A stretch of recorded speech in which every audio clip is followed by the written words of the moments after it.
Hey guys, so today I have my pregnancy vlog for weeks 30 and 31. I am 33 weeks now, and so we're not that far off, you guys. We're doing good. So anyway, like I said, not that far behind. I thought I would just go ahead and give you guys a quick update on everything that's been kind of going on during these couple of weeks. So I can't remember if I told you this in my past video or not. Around this time, she was still 2 pounds 15 ounces, so that was good. Basically 3 pounds.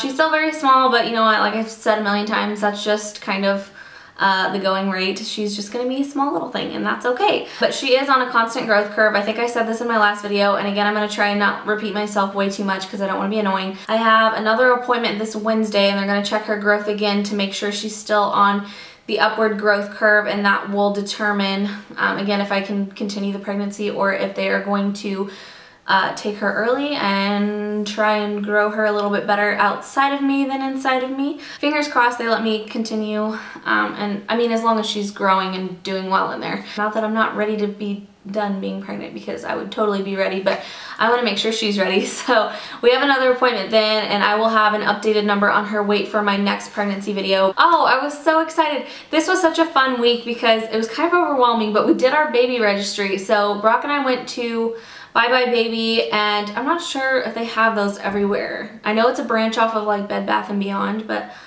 I don't know. I'm not like 100% sure if they have those everywhere. But we went to Bye Bye Baby and we went to Target, and that was so much fun, you guys. It was such a fun experience. Not gonna lie, it was a little bit overwhelming. There was so much stuff in the store, and especially when it came to like the feeding and safety and the nursery and strollers, there was so much that I thought that I knew from the research that I had done just on, you know, different baby items, that when I got there I was like, oh my gosh, I don't even know what I'm doing. I don't know what I'm talking about. It was very overwhelming. Like, I thought I had done a lot of good research and had a pretty good knowledge of what was going on in the baby world, but clearly I did not. So we were there for a really long time, like several hours. I went home and like my back was shot, my feet were swollen.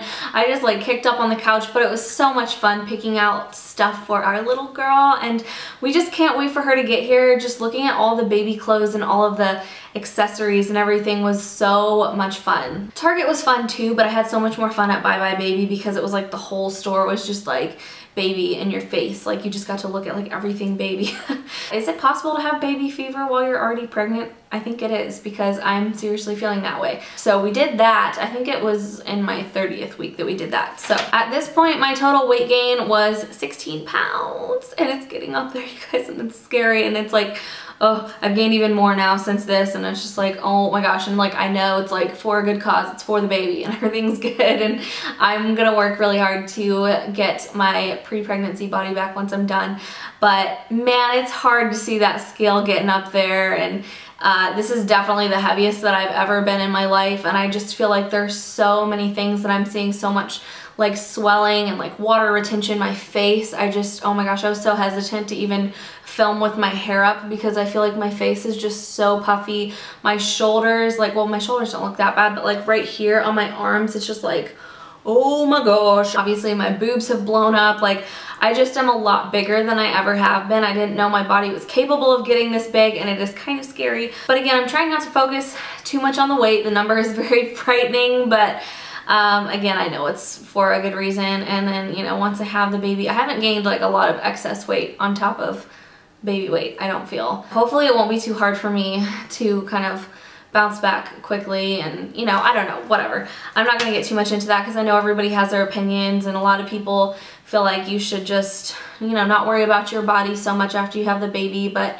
for me, I don't know, just being active and being healthy is really important, and I have struggled with my weight for a really long time in my life. Being at this weight now has me very scared, and so I want to be eating as healthy as I possibly can, because I don't ever personally want to weigh this much simply because I'm not eating well. I'm very uncomfortable at this weight, and I don't know, like I said, I know everybody kind of has their own opinions about when the baby comes, you know, just don't focus on yourself at all. And it's not necessarily that I want to put a ton of focus on me, it's just my health is very important. I also want to set a really good example for my daughter. I want her to see her mom active and healthy and being able to play with her, and you know, not just being like sluggish and lethargic because of my weight. So I don't know, that's just kind of my opinion, but I am so excited to get back like to working out.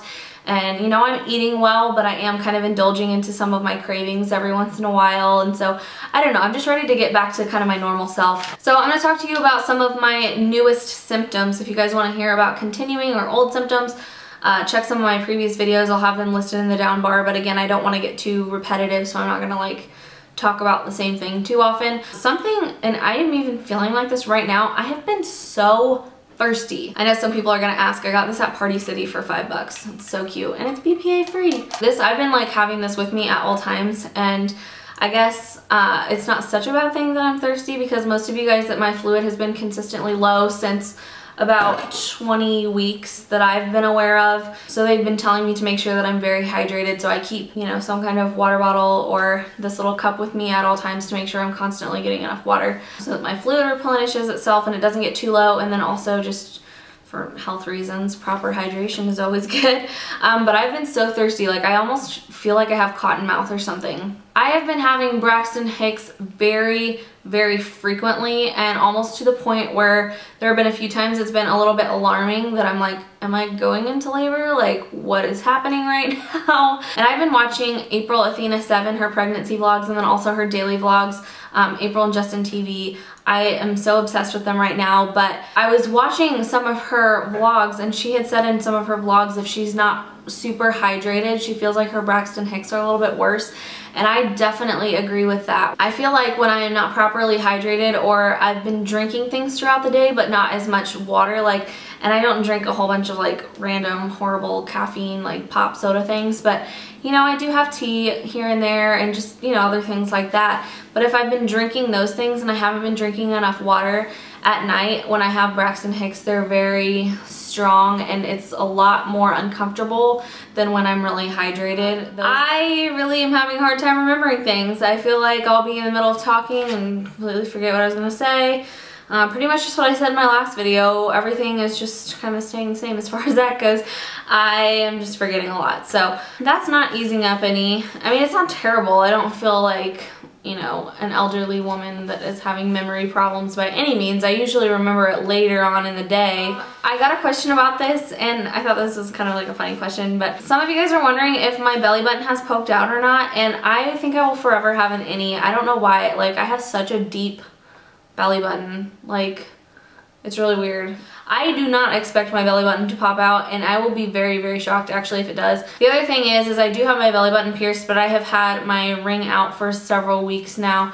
I feel like I've really popped out the last few days. You'll see that in my next pregnancy update, and I'll obviously have pictures at the end of this one, but I feel like, oh my gosh, I feel like I've just gotten like absolutely enormous. It is so crazy. So anyway, the other thing, I'm still doing weekly ultrasounds, and when I'm going in for my weekly ultrasounds, they're not checking her growth every single time, because that would be honestly a little bit excessive. And then not only that, but it wouldn't really give them a very good reading, because from what I've been told, babies grow more in spurts, and so if they're doing it every single week, they might hit her on a week where she hasn't grown, and then they would be scared and tell me, and I'd freak out. So they're doing growth scans every 3 weeks, and then biophysical exams and non-stress tests every week. So that's kind of what I'm doing at this point. My next one, which is this Wednesday, like I said, will be a growth scan. So I'll have a better idea of her weight and her, you know, size and all that kind of stuff at that time. But yeah, I am going for weekly ultrasounds, which is kind of cool, because even though it's like, you know, kind of annoying to be going to the doctor's office so often, it's really nice to be able to get to see her all the time and to hear her little heartbeat and not have to wait like forever in between appointments. I'm so anxious and not very patient as it is, so it's kind of nice for me to be able to go and see her so often. The last thing really I had to update you guys on is that she still is breech, and I'm just gonna go ahead and tell you now, even at 33 weeks, she still is breech, so we'll see at my next appointment if she still is by then. They have told me that by 34 weeks, only 4% of babies are still breech. So I don't know, I can't really tell based on her kicks. It still kind of feels like she is, because there's a lot more movement and activity towards the lower part of my pelvis than there is up in my rib cage and all that kind of stuff. It feels like little jabs of hands more than it does like feet and kicks. Like, I can kind of tell the difference between the two. So I'm guessing that she still is going to be breech, and then obviously, you know, depending on how long that goes on will determine whether I can have her vaginally or by C-section. Obviously my first choice is to have her vaginally, but I am not banking on that at this point. At this point I'm kind of prepared myself to have a C-section because she still is breech even this far along.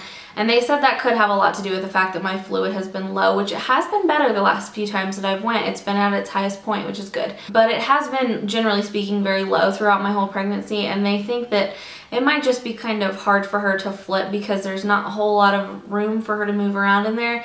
And then the other thing too is they've told me, and I've told you guys this before, I have a very, very, very short torso as it is, just kind of, I don't know, that's just my build. I have longer legs and a shorter torso, and so that could be that she just doesn't have a whole lot of room, and they're thinking too that that could be why my fluid levels are lower, and then also why she's smaller is just that my body is not physically allowing her to be any bigger than that because my body can't handle it.